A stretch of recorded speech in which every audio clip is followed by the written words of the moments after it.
This is Dr. Rob Harder with the Nonprofit Leadership Podcast, Making Your World Better. What does it take to be an effective nonprofit leader today? What are the biggest challenges? What are the biggest obstacles? How should nonprofits fundraise in an economy that is constantly changing? All of these reasons combined led me to start this show. And it's my hope that through this series, people can learn not only what it takes to be an effective nonprofit organization, but to hear from effective leaders who are successfully making a positive impact in their communities. We hope you enjoy the show as together we hear how they are making their world better. This podcast is sponsored by DonorBox. DonorBox, helping you help others with the best donation forms in the business. Hello, podcast community. As you know, most of the guests on my show are nonprofit leaders, authors, and thinkers who are actively in the sector seeking to influence it for the better. But from time to time, I invite a guest who's not a nonprofit leader, but someone who I think has relevant experience and insights that can really help us in the nonprofit world. Well, today my guest is just that, a leader in the tech sector, in this case, an entrepreneur that has built a company for over 20 years. His experience of starting, building, and scaling his business has so many transferable principles that we can learn from for our leadership experience as nonprofit leaders. My guest today is Earl Foote. He's the CEO and founder of Nexus IT. And today he will share a bit about his entrepreneurial journey, the strategies for recruiting and retaining good staff, inflection points along the way, and also you don't want to miss hearing his thoughts on what he as a business owner and nonprofit supporter thinks we as nonprofit organizations can do better. Enjoy today's show.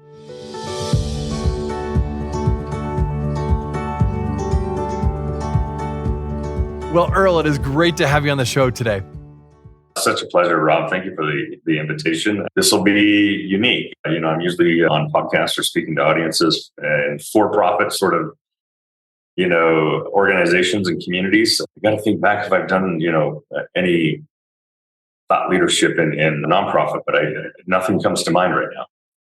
Well, hey, there we go. I feel honored that you were the first for you and I'm glad you mentioned that because, my audience, as you know, is primarily a nonprofit leaders audience. However, I think obviously, number one, because we're good friends and I know I've seen the trajectory of your growth of the company you lead. You have so much to teach us in the nonprofit sector when it comes to leadership and also the entrepreneurial skills that you bring into Nexus and what you've done over those last several years.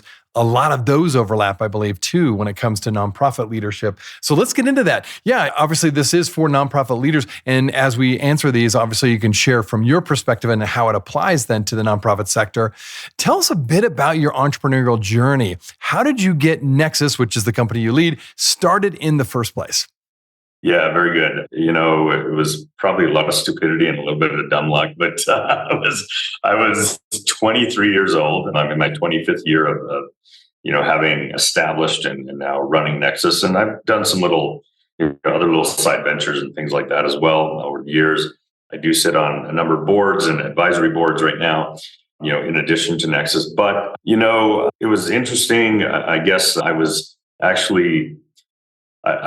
recently married. I was full-time. I was working full-time, going to school full-time, taking 18 to 21 credit hours at night. Had my first kid. This is about the age of 23, 24. And, my brother and I ran across this harebrained idea to start this turnkey network gear e-commerce website. And it was the .com boom. And, we were surefire to be Bill Gates overnight. It was just going to happen. So for the very low price of $500, we were able to, put together this turnkey e-commerce website. We each put in $250 of personal money into it. It was the late 90s. This was 1998. And we didn't know the first thing about digital marketing at the time. We didn't know the first thing about driving traffic to a website to actually get sales. So, I think we were sitting there for a month, kind of twiddling our thumbs and going, what's going on here? And once we kind of understood, okay, well, there's more you have to do here. And actually you got a massive amount of competition. Like we were young. Again, I was 23. I was in school to be an engineer, a civil engineer. My brother had just turned out of, IT school, and we didn't know the first thing about business, honestly, like not the first thing.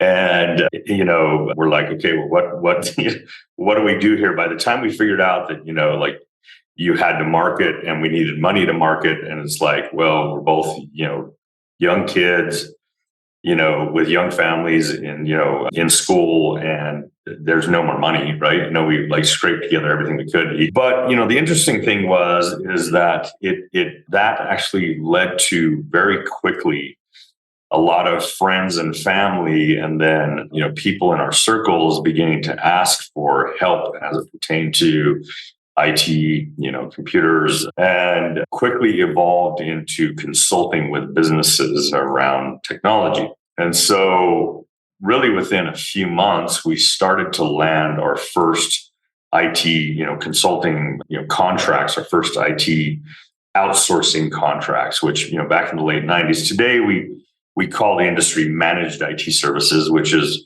it's a predominantly remote model, but especially COVID, has really kind of changed that dynamic a lot. But, 70, 80% of the services we perform are now remote.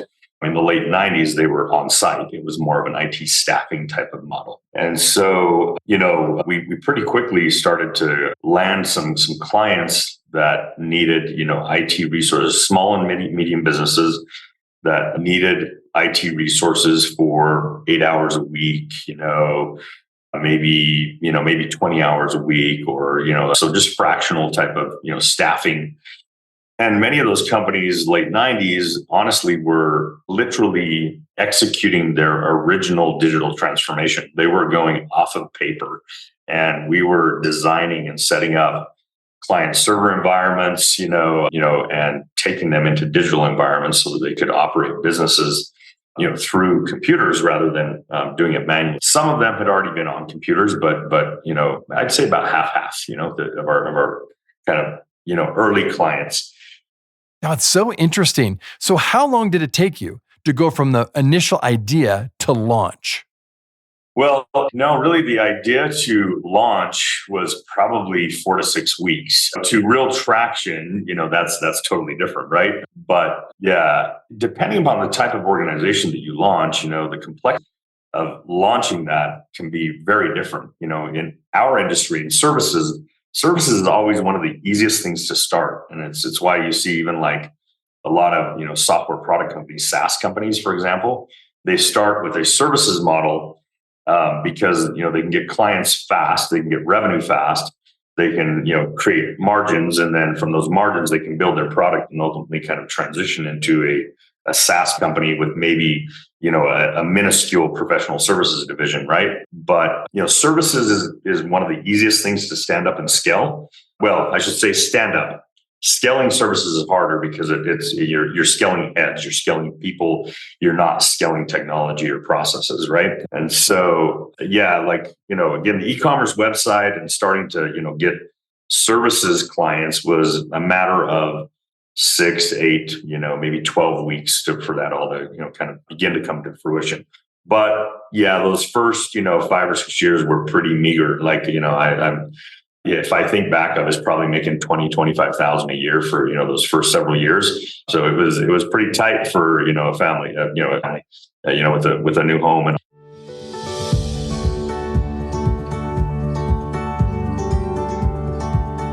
being in the nonprofit space, one of the biggest questions I get is about grant funding. Nonprofit leaders know that grants can be a very important part of their overall revenue, but knowing how to write grants well and where to find them can leave many of us overwhelmed. Well, it's a good thing my friend Holly Rustick at Grant Writing and Funding creates ways to make grant writing simple and achievable. Well, here's the good news. She is offering you, my listener, a free grant writing class. And of course, she also has her own podcast, Grant Writing and Funding. So I encourage you to visit grantwritingandfunding.com/Rob for the free grant writing class and find out more about Grant Writing and Funding podcast. Once again, that's grantwritingandfunding.com/Rob.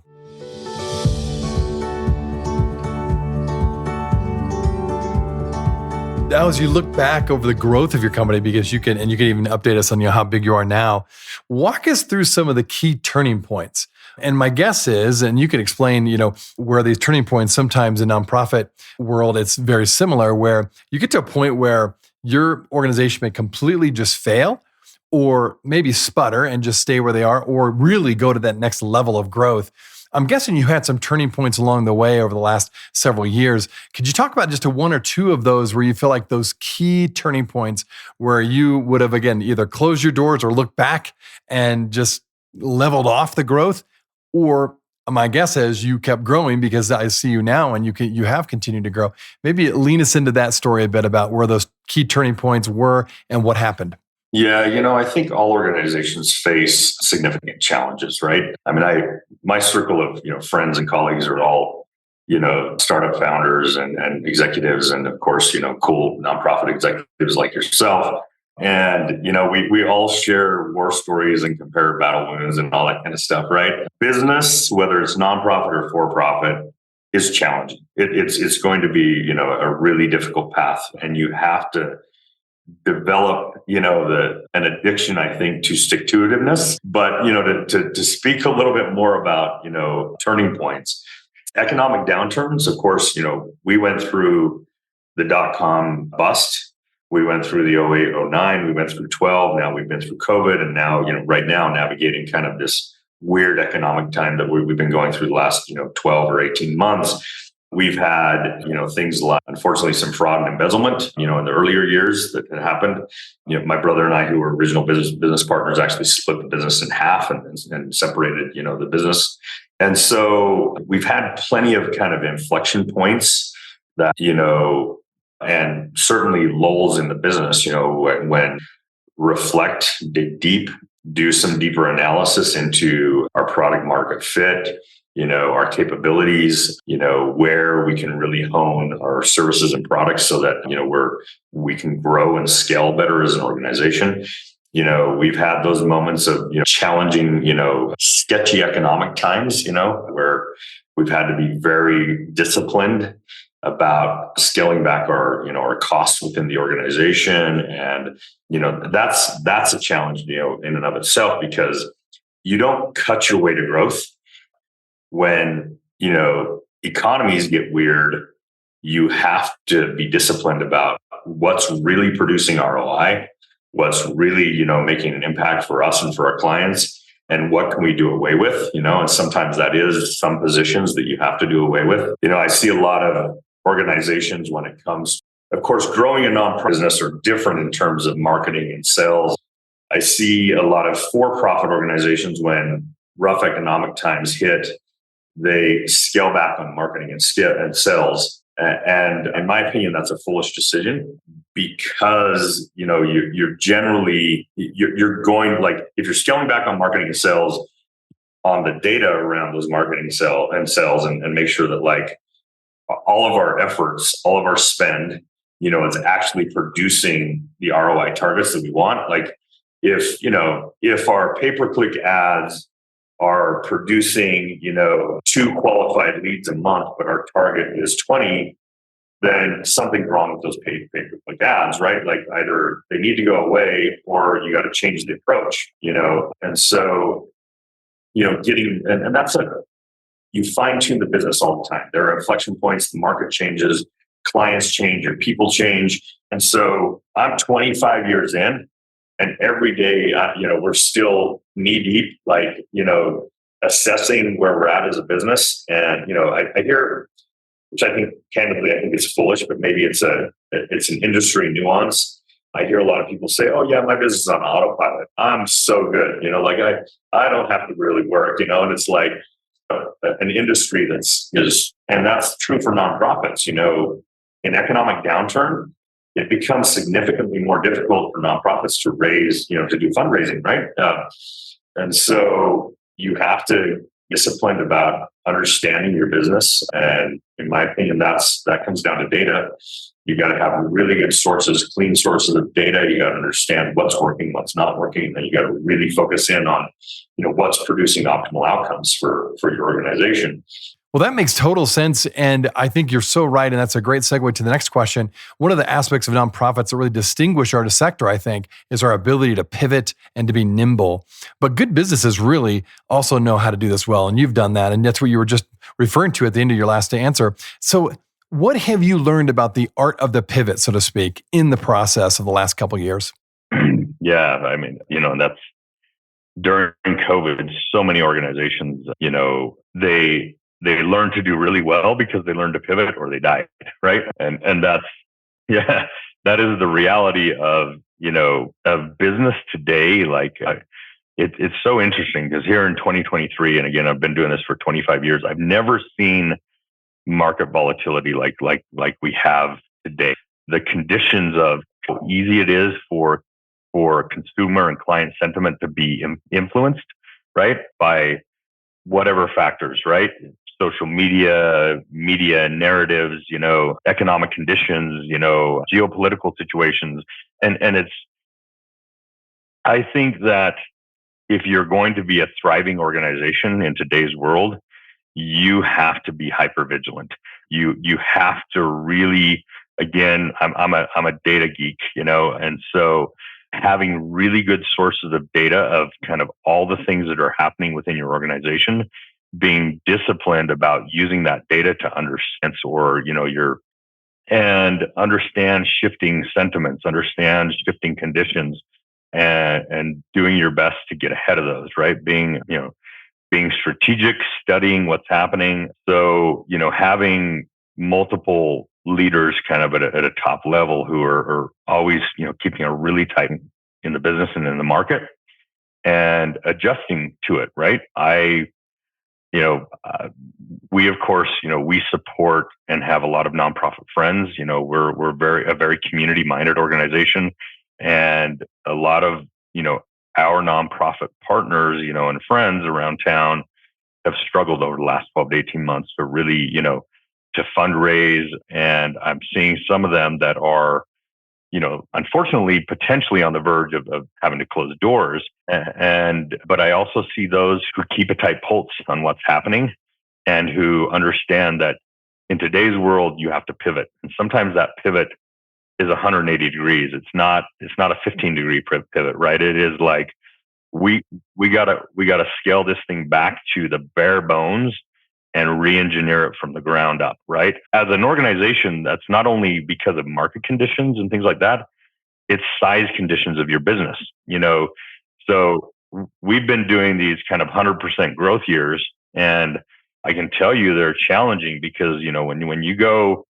say from 10 million to 20 million, your business is completely different.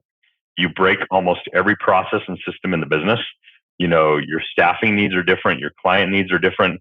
And you kind of have to go back again, strip it all back to the bare bones and go, okay, how do we rebuild this, and right size it for where we are now in today's reality. That's for us been a very disciplined, kind of process. And it's always ongoing. We're an organization who, we watch some of the biggest, best organizations in the world who believe in building a culture of innovation, of experimentation. And we encourage all of our teams, all of our leaders, run experiments all the time, have hypotheses all the time.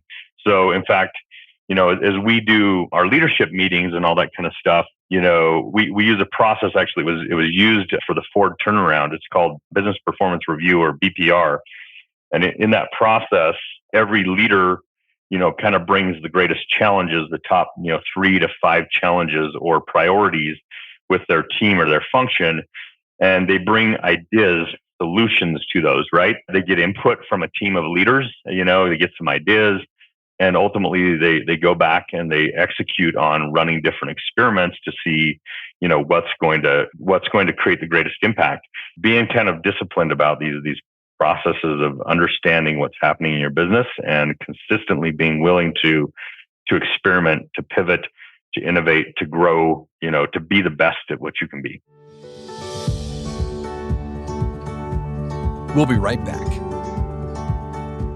Are you looking for an easy and effective way to boost your nonprofit's donations? Well, look no further than DonorBox, the online fundraising platform that streamlines your fundraising efforts, maximizes donations, and simplifies giving for your supporters.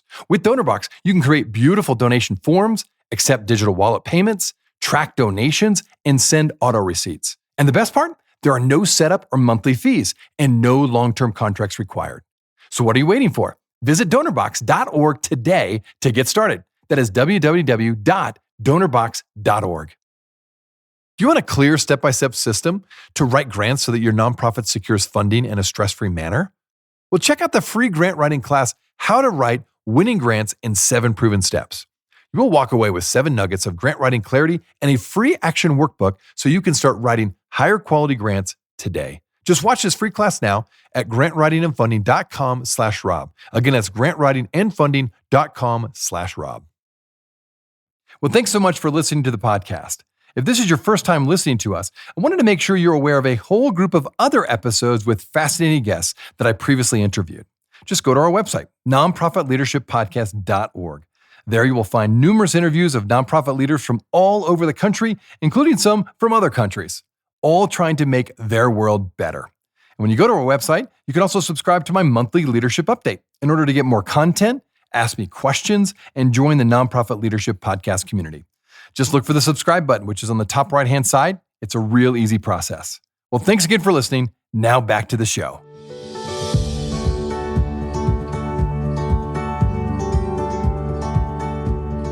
Love that. I'm glad you talked about processes.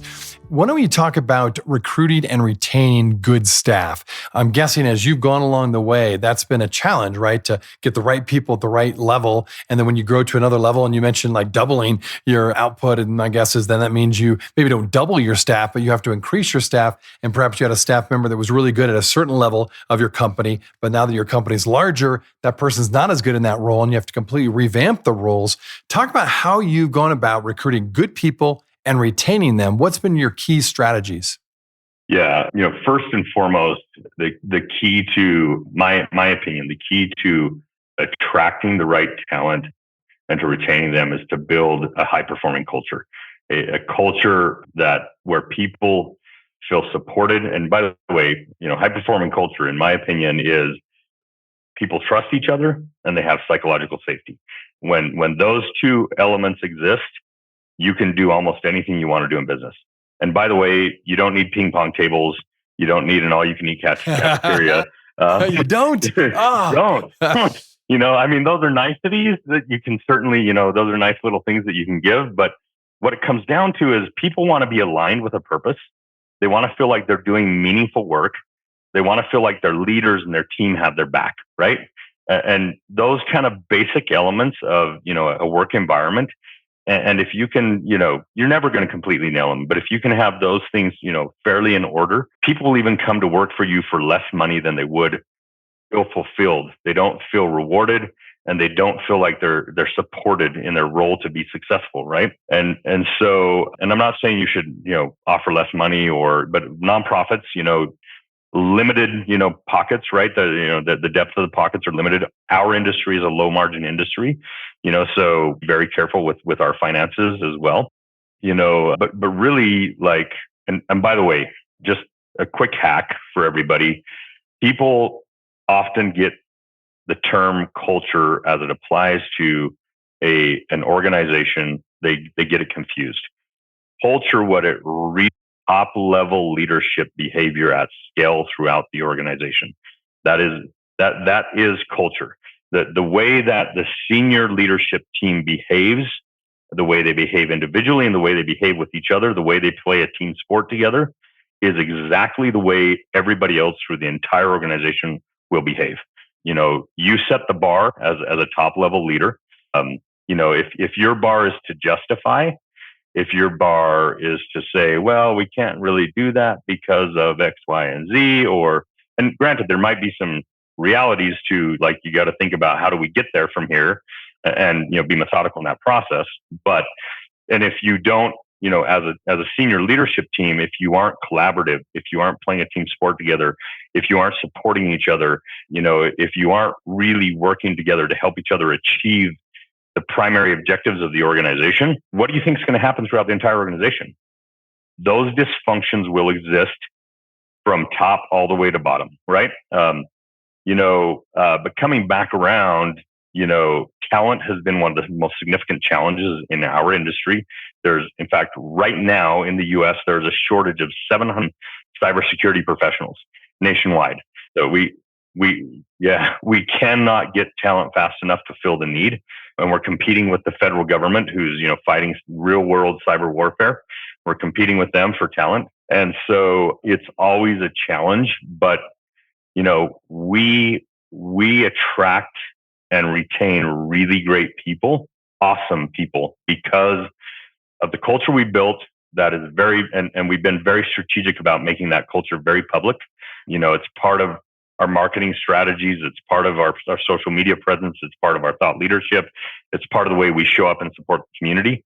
And again, people see that and they want to align with an organization of purpose. That's a lot easier in the nonprofit realm. In for-profit, to do something meaningful and align with purpose is more difficult. But I feel like we do that really well. I feel like, we've figured out our why and our story, and we've figured out, the way to articulate what our purpose is, and that aligns with a lot of people, and that's the important thing. You want to align with the people that you want to bring to your organization that can do the best work of their career in your organization because you've built an environment where they can do that. Love it. Now, well said. Well, that leads to another question about nonprofits. You are a community member, you're a board member, you support nonprofits through your company and individually. What's one thing you wish nonprofits did better from your perspective? Let's see. Honestly, I and this isn't a slight, but I think that a lot of nonprofits could learn a lot of lessons by stepping out of the nonprofit world.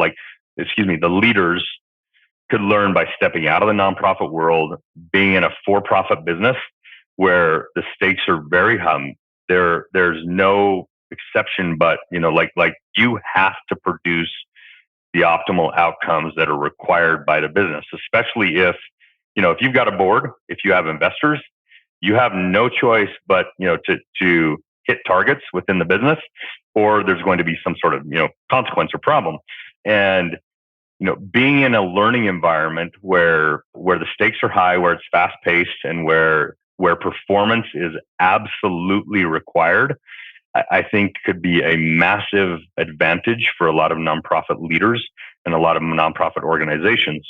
If I'm open and transparent, sometimes some of the nonprofits that we support or engage with, or that I sit on boards with, the level of urgency around performance and like real world outcomes is not as prevalent, right? And so, yeah. And granted, there are different focuses, and sometimes those focuses, they require more time, more, care, a slower process. I'm not discounting that, there are different variables, right? When you're talking for-profit and nonprofit.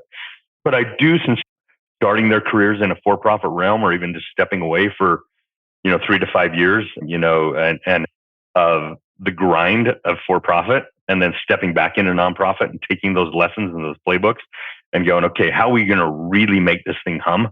How are we going to maximize donor dollars? How are we going to be operationally efficient? How are we going to maximize incoming fundraising, and how are we going to maximize of the work that we do, right? And I realize that's something that's, nonprofit leaders do all the time. I just think there's a lot of lessons you can learn from a for-profit world. Oh, very interesting. I appreciate those insights. That's actually very helpful. Well, this has been a fascinating conversation. I think my listeners are going to learn a lot from this conversation. So if they want to connect with you or just learn a little bit more about you and your business, where would you send them? Yeah, let's see. Probably the best place to connect with me is LinkedIn. Just look up Earl Foote, CEO of Nexus IT. My business website is nexusitc.net. We're on all the social media platforms, YouTube.